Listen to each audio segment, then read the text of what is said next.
কি বলেছিলাম আগের দিন? লগ্নপতি, আগের দুটো ক্লাসে লগ্নপতি যেখানে যাবে সেই ভাবটা সারা জীবন তার প্রভাব বিস্তার করবে তার লাইফে। লগ্নপতি যেখানেই যাবে, যে ভাবেতে যাবে, সেই ভাবটার এফেক্ট সারা জীবন তাকে পেতে হবে। তারপরে আমি কি বললাম, যে যে ভাবেতে কোনো প্ল্যানেট বসে না সেই ভাবের এফেক্ট কমে যায়। কমে যায় মিন্স সেই ভাবের এফেক্ট দেখতে গেলে আমাকে সেই ভাবের অধিপতিকে ফার্স্টে দেখতে হবে। আর যদি কোনো ভাবেতে প্ল্যানেট বসে তাহলে আমরা প্রথম চার্ট দেখেই বুঝতে পেরে যাব যে এর লাইফে কোন কোন ভাবগুলো অ্যাক্টিভ আছে। উদাহরণ হিসাবে আমি বলছি, আগের ক্লাসের যেরকম তুলা লগ্ন, চতুর্থভাবে গ্রহ বসে আছে, ষষ্ঠভাবে গ্রহ বসে আছে, নবমে গ্রহ বসে আছে, দশমে গ্রহ বসে আছে, আর কোনোভাবে গ্রহ বসেনি। তাহলে আমরা দেখেই ফার্স্টে বলে দিতে পারি এর চতুর্থ, অর্থাৎ ঘর বাড়ি মা, সুখ, মনের সুখ, বাড়ির জায়গা, ঘরের জায়গা, আশেপাশের স্কুল। আচ্ছা, সিক্সথ হাউস হচ্ছে এর রোগ, রিপু, ঋণ, মাসি বাড়ি। আচ্ছা, নাইনথ হাউস হচ্ছে এর হায়ার এডুকেশন, লং জার্নি, পিতা এবং গুরু। আর টেন্থ হাউস হচ্ছে এর প্রফেশন, কেরিয়ার, পিতা, স্ট্যাটাস। এর ভেতরেই আমরা চার্ট দেখেই আমরা বুঝতে পারবো যে এর ভেতরেই এর প্রশ্ন থাকবে। বেশিরভাগ প্রশ্ন এর ভেতরেই ঘোরাফেরা করবে এবং এই গ্রহের এফেক্ট অর্থাৎ এই ভাবগুলোর এফেক্ট এর জীবনে পড়তে থাকবে। তাহলে এই ভাবগুলোর গুরুত্বপূর্ণতা বেড়ে যায় যেখানে যেখানে প্ল্যানেট বসছে। আর যে যে ভাবগুলো এমটি, যেখানে কোনো প্ল্যানেট নেই, সেই ভাবগুলোর গুরুত্বপূর্ণতা তুলনামূলকভাবে যে ভাবগুলোতে প্ল্যানেট আছে সেই ভাবগুলোর তুলনায় কমে। বোঝা গেল? এটা আমি সেকেন্ড ক্লাসে বলেছিলাম। যদি চতুর্থভাবে গ্রহ থাকে তো চতুর্থ ভাবের গুরুত্বপূর্ণতা বেড়ে যাবে। পঞ্চম ভাবে গ্রহ না থাকলে তার গুরুত্বপূর্ণতা একবারে চলে যাবে তা না, যে ভাবেতে অর্থাৎ চতুর্থ ভাবেতে গ্রহ আছে তার তুলনায় কিছুটা কমবে।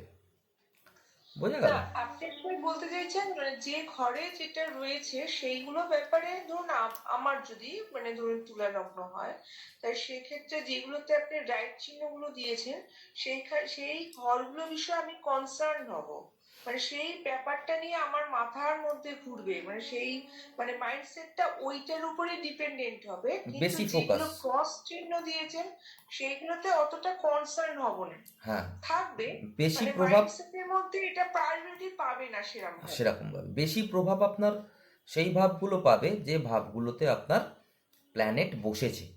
আর সে হ্যাঁ, যে ভাবগুলো এমটি সেই ভাবগুলোর প্রভাবটা তুলনামূলকভাবে কমে যাবে। হ্যাঁ, কোথা থেকে, হ্যাঁ, কার থেকে কমবে? যে ভাবেতে প্ল্যানেট বসে আছে তার থেকে কমবে। ধরে নিন কারো হুম, সেকেন্ড হাউসে প্ল্যানেট বসে আছে, ধরে নিন একজনের চার্ট, ধরে নিন একজনের চার্টে কন্যা লগ্ন, লগ্নে প্ল্যানেট বসেছে, সেকেন্ড হাউসে বসেছে, থার্ড হাউসে বসেছে, আর কোথাও প্ল্যানেট নেই।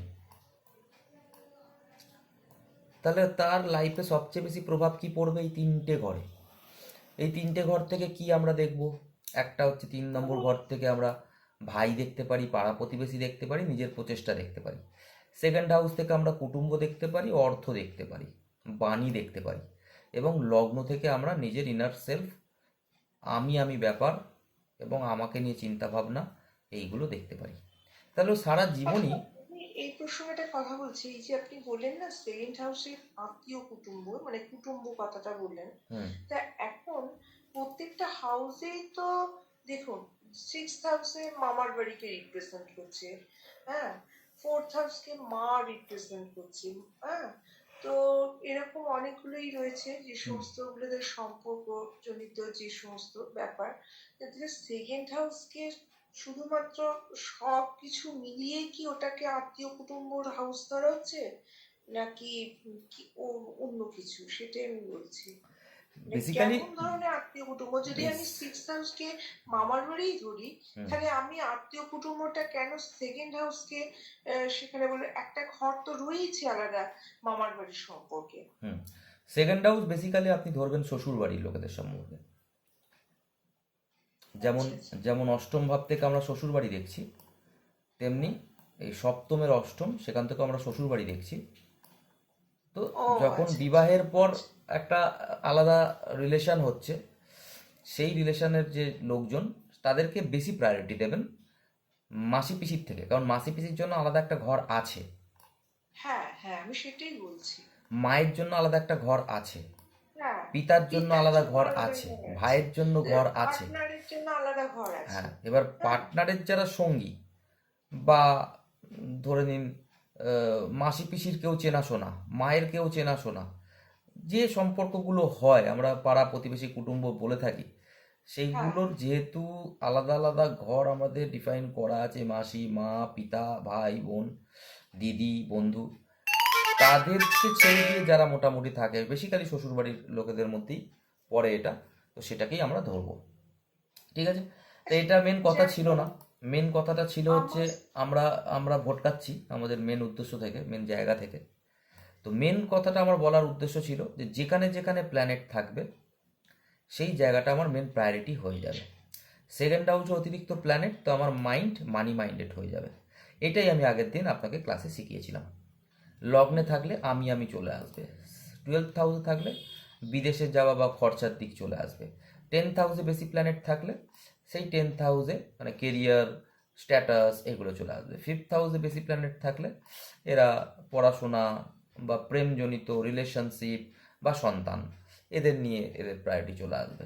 6th হাউসে থাকলে সেখানেও জব, লোন, রিপু, ঋণ, রোগ এইগুলো নিয়ে প্রায়োরিটি। যেরকম যেরকম ভাবে থাকবে সেই অনুযায়ী সে ফল মানে তার মাইন্ডে এফেক্ট পড়বে। এটা হলো যে আমি একটা চার্টকে ফার্স্ট যে এক যে ঘরে যে প্ল্যানেটটা যে বেশি থাকে, সেই সেই ঘরের প্রায়োরিটিটা আরো বেশি মানে হবে, তাই তো? অবশ্যই অবশ্যই আচ্ছা। যে ঘরেতে একটা প্ল্যানেট আছে তার চেয়ে বেশি প্রভাব পড়বে যে ঘরেতে দুটো প্ল্যানেট আছে, আবার তার চেয়ে বেশি প্রভাব পড়বে যে ঘরেতে তিনটে প্ল্যানেট আছে, আবার তার চেয়ে বেশি প্রভাব পড়বে যে ঘরেতে চারটে প্ল্যানেট আছে।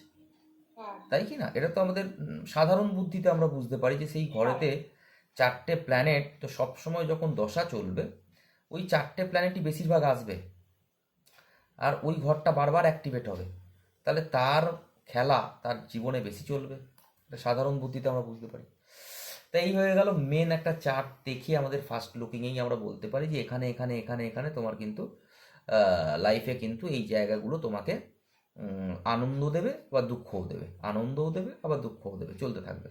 যদি ভালো প্ল্যানেট বেশি থাকে তাহলে বেশি আনন্দ পাবে, যদি খারাপ প্ল্যানেট বেশি থাকে তাহলে বেশি খারাপ পাবে। বোঝা গেল? একদম সহজ নিয়ম। সেকেন্ড হাউসে বা ভালো, একটু ভালো খারাপটা কি, এটা কি লগ্ন সাপেক্ষে হবে, ওটা আমি নাকি? পরে বলবো। ভালো খারাপ দুটো দিক দিয়ে হয়, একটা হচ্ছে লগ্ন সাপেক্ষে আমরা মেলিফিক আর বেনিফিক বলি, আর একটা হচ্ছে নৈসর্গিক ভালো খারাপ। ঠিক আছে, দুটোকে ডিফাইন করা একটু টাফ, মানে আলাদা আলাদাভাবে করা টাফ, কিন্তু সেটা আমি পরে একটা ক্লাসে করব, বোঝাবো দশার আগের ক্লাসে। এখন শুধুমাত্র এইটুকানি জেনে রাখুন, যেখানে শুভ প্ল্যানেট বসবে সেখানে শুভ, যেখানে অশুভ প্ল্যানেট বসবে সেখানে অশুভ। অশুভর মধ্যে কি আছে? শনি, মঙ্গল, রবি, রাহু, কেতু। শুভর মধ্যে চন্দ্র, বুধ, শুক্র, বৃহস্পতি। চন্দ্র যদি পাপপীড়িত হয় তাহলে অশুভ হয়ে যাবে, আর বুধও যদি পাপপীড়িত হয় তাহলে অশুভ হয়ে যাবে। একমাত্র ভালো দুটোই শুভ প্ল্যানেট, সেটা হচ্ছে শুক্র আর বৃহস্পতি। বোঝা গেল? যদি আমি দেখি সেকেন্ড হাউস আমার বৃহস্পতি আছে, শুক্র আছে, তার সাথে মঙ্গল আছে, তার সাথে বুধ আছে, চারটে প্ল্যানেট, তার মানে মানি মাইন্ডেড হবে। টাকা আসবে টাকা যাবে, কিন্তু বেশিরভাগ ক্ষেত্রে টাকা আসবে, কারণ এখানে তিনটে প্ল্যানেট শুভ হয়ে গেল, বুধ, বৃহস্পতি, শুক্র।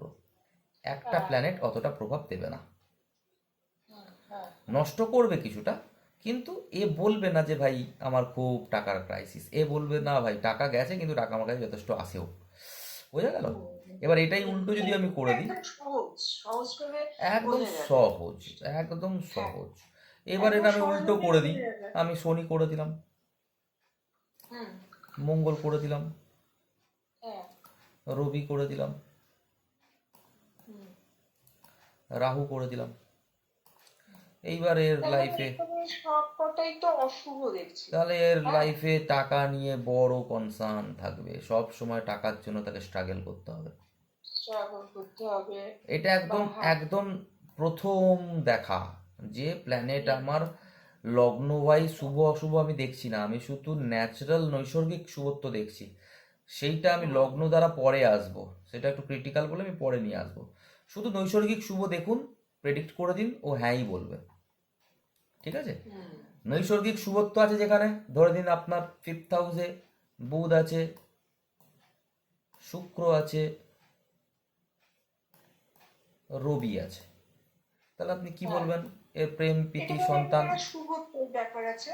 মানে এগুলো তো সবইতে একটা শুভ শুভ মানে রবি এখানে মানে জ্বালাময়ী প্ল্যানেট আছে, আগুন। হ্যাঁ। কিন্তু এই দুটো প্ল্যানেট শুভ, তাই আমি বলবো আপনার তো অশুভ আছে, ও হ্যাঁ হ্যাঁ, রবিটা হচ্ছে শুভ আপনার নয়। অশুভ হ্যাঁ। আছে 5th হাউসে, কিন্তু আপনি শুভত্বই পাবেন। প্রেম প্রীতি ভালোবাসার দিক থেকে আপনি নেগেটিভ থাকলেও আপনার পজিটিভটা হালকা হলেও বেশি আছে।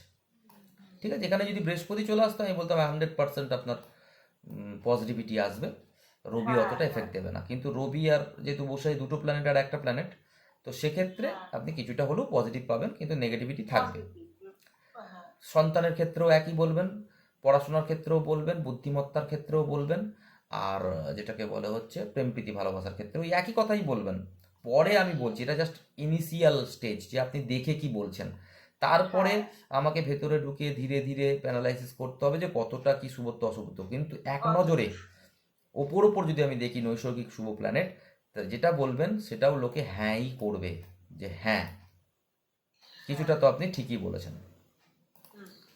তো এইটা একদম ইজি প্রেডিকশন, যে যেখানে আমার প্ল্যানেট, ফার্স্ট টাইম। হ্যাঁ যেখানে আমার প্ল্যানেট এটা বসে আছে সেটা অ্যাক্টিভ হবে, সেই যেখানে যত বেশি প্ল্যানেট থাকবে শুভ, সেই ঘরটা আমার জন্য শুভত্ব থাকবে।